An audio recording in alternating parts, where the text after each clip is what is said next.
What's going on, guys? I'm Tyler, and since the release of Hamilton on Disney Plus is this upcoming Friday, I thought it'd be fun for my classic movie series to cover a few musicals leading up to it. So, with that said, I'm here to let you know that the Muppet Movie is No Perfect Movie.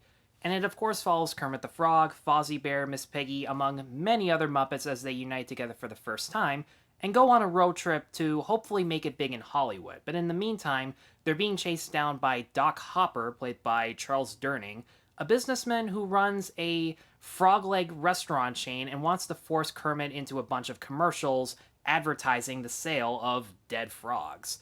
And the Muppets are notoriously well known for their self aware fourth wall jokes that point out how cliched and formulaic their routines are, their stories are, but that it's not really the reason you go see them. You go see them for entertainment and a thoughtful message. And that's exactly what makes the Muppet movie just so much fun to watch and so genuine.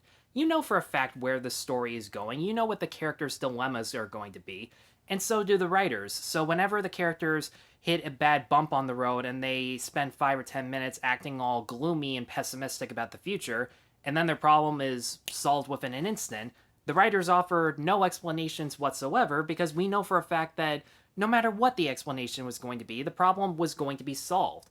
And for the most part, it leads to some clever comedy because sometimes the characters are surprised by the random solution, sometimes they're not. If anything, they're pissed off by just how easy it was to begin with because they thought for a second that it was going to be so damn hard, and so do we as an audience. And we laugh along with it just because it's so random and all over the place, but it knows it. And it knows that we're just there to see a group of likable characters bounce off of each other, get some good material, sing some really good songs, and have a thoughtful message. And that thoughtful message has a lot to say about show business in general. The main thing being is that entering show business really isn't all that fun unless you're doing it for the right reasons and you're working alongside the right people. Any form of content regarding movies, TVs, even YouTube content like this, the best kind are created by people who equally share the same level of interest, passion, and creativity. I can safely say that from how many podcasts I've done with my buddy Josh Gofton. I don't care if the quality is crappy half the time, and for our first few episodes, they absolutely were. It was fun just to have a good old conversation with a friend of mine about the things that we love.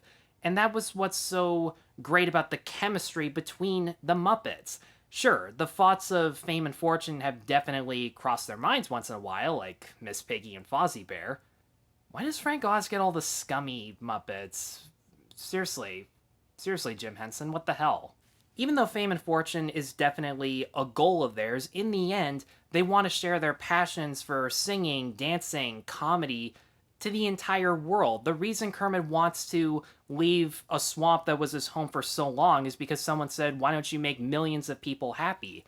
And it's something that he repeats to himself over and over again over the course of the movie. And that's really the thing that makes the Muppets so likable. This movie already had the Muppet Show to establish them as characters. This movie was to establish why we love to watch them. And it goes without saying that puppeteers do a skillful, excellent job at performing their characters while also performing the stunts. Because, weirdly enough, this is probably the first puppetry movie I've seen, at least by memory anyways. I'm sure there are a couple Sesame Street movies that I'm missing when I say this, that actually feature the puppets in their entire bodies in certain shots. Kermit and Fozzie especially have a lot of sequences where you see their whole bodies as they're singing and dancing, driving cars, riding bikes. The opening sequence, the Rainbow Connection sequence that everybody knows and loves, was shot in the middle of a swamp where Kermit is sitting on a log. And you see his reflection, too. There were so many things about that sequence that could have gone wrong and would have spoiled the illusion. And in order to accomplish this, Jim Henson actually sat in this metal container underwater where he had an air hose, but also a rubber sleeve so that he wouldn't damage the Kermit puppet and make it wet. And of course, you have understudies and assistant puppeteers like Steve Whitmire, who would originally replace him, doing his hands and doing the banjo as they string along. It took 5 days to film that entire sequence, but the effort really goes to show. And I'm going to get all the main puppeteers' names on in this video so that they can get the fair due that we would expect from them. Let's see here. You have Jim Henson, obviously, as Kermit, and Rolf and Dr. Teeth, among many others.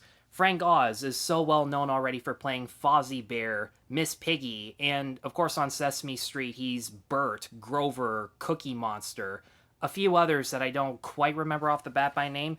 And then there are the unsung heroes of the Muppets and or Sesame Street. Jerry Nelson, Richard Hunt, David Goulds, who I believe David Goulds is the current voice of Cookie Monster right now. He's taken up the mantle of some of Frank Oz's puppets ever since he's retired.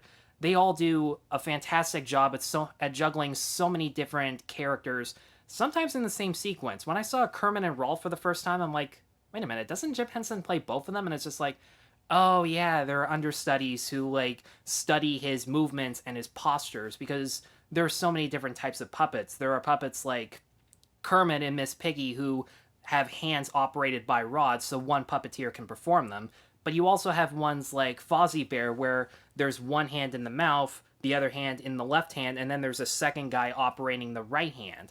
It's so interesting to learn about the mechanics of puppetry. In fact, if anyone's ever heard of Avenue Q, you probably already know some of these facts for a fact because Avenue Q performs with the puppeteers in full sight, but you don't see any downfall with that because for starters, the puppeteers in Avenue Q are wearing all black and all gray versus the puppets and main human characters who are all dressed in these bright, vibrant colors so that you focus more on them. And that's just puppetry is just such a versatile art form that really doesn't get that much credit. And when they do get credit, it's usually for Star Wars, it's branched together with practical effects, so it doesn't really get that big of a spotlight. Or it's just seen as a kid's form of entertainment. And that kid's form of entertainment mentality really pissed Jim Henson off, and it's the reason he spent so much time working on Dark Crystal and Labyrinth. He wanted to give adults this form of puppetry that spoke to them with maturity and intelligence, kind of like what Jeff Dunham is doing with his sense of humor. He's trying to show that it's not really the technique that's designed for a certain demographic. Techniques such as comedy, singing, drama, puppetry, those are all universal. Any demographic can enjoy them. You just know how to do it well. Jim Henson, Frank Oz, Richard Hunt, David Goulds, Frank Nelson, among many others. Not Frank Nelson, Jerry Nelson. All those guys are unsung heroes who did not get their fair due. Chances are they probably wouldn't have asked for it anyways because a puppeteer's job is to remain invisible. And if that's the case, they did their job in spades. And as for the songs, because this is a musical review, the songs themselves are very good. I don't remember... There are a few that I don't remember right off the bat, but there are two that I already had heard of before, and I'm happy to say they still don't disappoint. Rainbow Connection especially has this honest but still hopeful look about wish fulfillment that the first time I heard it, it actually made me tear up a little bit just because of how much intelligence and respect Henson gives to the audience as he's performing as Kermit, especially for the songwriters, whose names I unfortunately didn't look up, but Frank Williams, I think, is the one who wrote the lyrics. He did a great job, especially.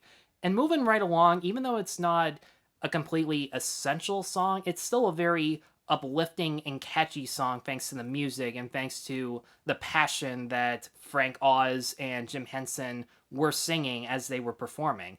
And of course it has that Big Bird cameo that still scares the living daylights out of me. I really don't like Big Bird.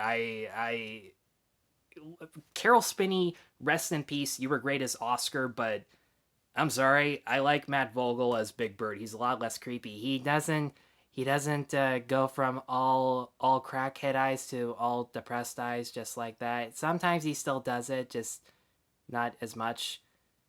It scares the crap out of me. I know all puppets are creepy when they're still and their eyes are still or everything, but he's just the weird exception.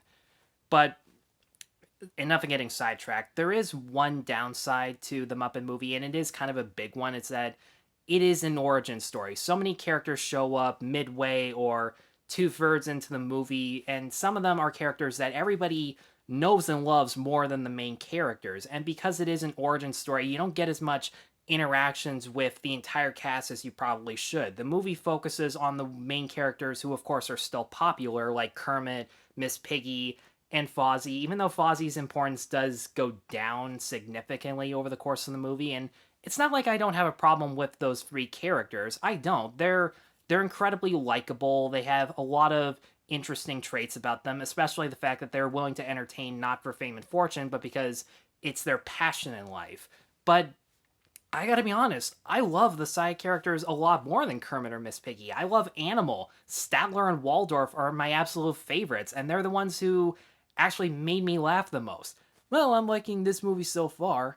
Nothing's happened yet. That's what I like about it. Like, I love those guys. They're sarcastic, and they're so different from the rest of the Muppets. And this movie actually made me appreciate Rolf. I'd never noticed him before, if I'm being completely honest. He was just in the background. When I think of the Muppets and the stuff that I grew up with as a kid, it was Muppets Tonight, because it wasn't about Kermit and Miss Piggy. It was about the side characters. Hell, when did Clifford get introduced? Because he was one of my favorites. Was he like a late 80s, early 90s thing or something? But that's a thing that, depending on how big of a Muppet fan you are, that might not be a problem. If you love seeing Kermit and Piggy together, you're gonna get a lot of that. And you know how I said for the most part the random unexplained stuff, it works for comedy? Not with Kermit and Miss Piggy. I know that it's never made sense, the two of them, and it's never going to, but I don't like the two of them together. It what do they see in each other? Really? What? Man. And the other minor issue is that I'm not expecting Doc Hopper to be a complex villain. I am expecting him to be an intimidating villain. And if I'm being honest, I didn't even think he was really that cruel of a villain. He just tries to fast talk people into serving his needs in order to make money, which, I mean, I was expecting that from a Muppet villain already, but he's got like nothing. Even the climax and how he's defeated felt so abrupt and a little too random. It had a really good setup and it had a really good concept, but the way he exits the movie just felt completely insignificant, which is weird because at one point he tries to kill Kermit, at one time he tries to brainwash him with this great Mel Brooks cameo, which leads to an even better fight sequence between Miss Piggy and some goons that led to my favorite parts of the movie and some of the best lines.